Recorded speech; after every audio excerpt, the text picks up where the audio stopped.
Gabrielle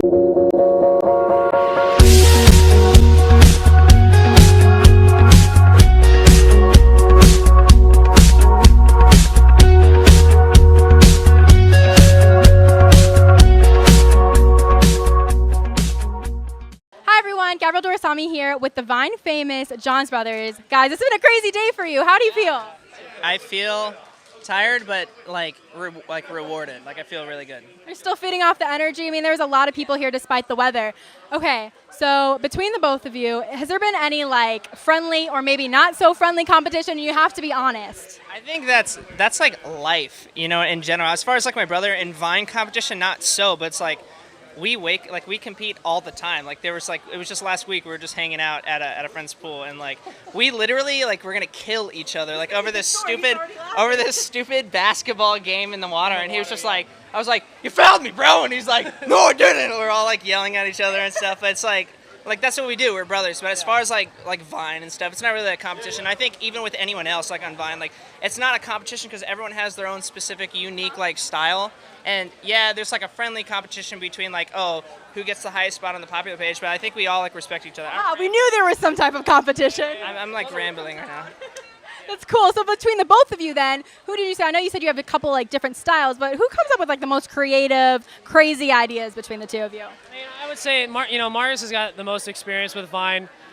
He thinks of the nuttiest things, but I'll chime in and he'll be like, dude, I'm so glad you mentioned that. And we help each other with Vines. Like, certain things. I feel like I like to say I have the magic finger because the Vines that I record have over like 100,000 likes.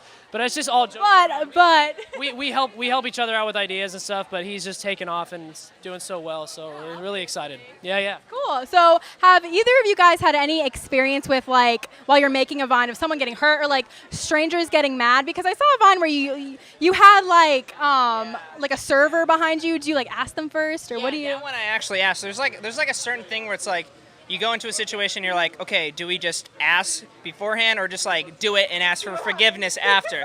And like it's kind of half and half for that one specifically. Like I went up and asked her, I was like, hey, do you mind? And usually when you do that, you don't get a natural reaction from people, so it's kind of like it's like not as good. So many times, like if you're like goofing with people, like I'll do that, but then I'll go up and apologize and be like, hey, like I'm sorry or whatever. Like I used making a Vine. I used to do that in the beginning. Like I had this one series where I would just go up, and it's called try to freak people out in traffic, and you just go up to their car window and just be like, and like yell. You never know what if something bad happens.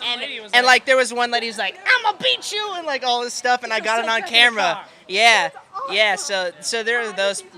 Yeah, but like I don't like to mess with people as much now, so I kind of do more like skits and stuff. What's any advice you could give to people that are trying to become Vine famous too? I mean, you guys seem to have it pat. Yeah, I just say like put yourself out there, like. You know, like, what's, like, the worst can happen? Like, there's so many haters on Vine, especially, too. We don't like haters, no. They're just like, your stuff sucks, and blah, blah, blah. And it's like, dude, you know, you just look past it and you keep going. And I think that's, like, the mistake that a lot of people make is, like, they're afraid to put themselves out there and, like, be themselves because they're worrying about people or what people are going to think. And that's exactly, like, what I didn't do. I was like, I'm just going to do it, and if you don't like it, you can just, like, kiss it, you know? I'm just doing is like what I would tell people to do. Just be yourselves and don't. I wouldn't even read people's comments. Like if you're true to yourself, you make a video, post it, and don't think twice because that's you. And just be original. That's what I would say to people that are trying to get people to watch their stuff. Original. I think people have seemed to be very receptive of it. On a more serious note, I mean, you guys have both been pretty open about your faith, and we come from a Christian school. So kind of on a more serious note, like, do you have any advice for young Christian students that are trying to break out and like to the entertainment business that can be very secular at times? Yeah, I think that it's like people like to see like real people. That's like, you know, and that's the whole thing now is like with reality stuff and all that's like kind of cheesy, but I think people like to see real people. And it's like, I'm a Christ follower. Like I like put like my first line that people like when they see on my profile, it's like Jesus first. So like, I'm not trying to be like, I'm not like trying to be an act like some people are like on Vine. Like, yeah, I'm doing skits and stuff, but I'm like myself. And that's why people like it. People like it because it's like, oh, Marcus, like even if they're not a Christian or whatever, they still respect that like I put my opinions and like my stuff out there and I'm bold about it. And that's what I think everyone should do. That kind of goes back to being original and being yourself, you know? Yeah, and if you're not, and if you're trying to like hide it, then you're not. Then you're just being like a fake version of yourself, and people don't resonate with that, you know? Well, thank you. I know you've had a crazy day, so I appreciate it. Hope to see you, I don't know, maybe again sometime. You never know. I wish you the best. Absolutely. Guys, back to you.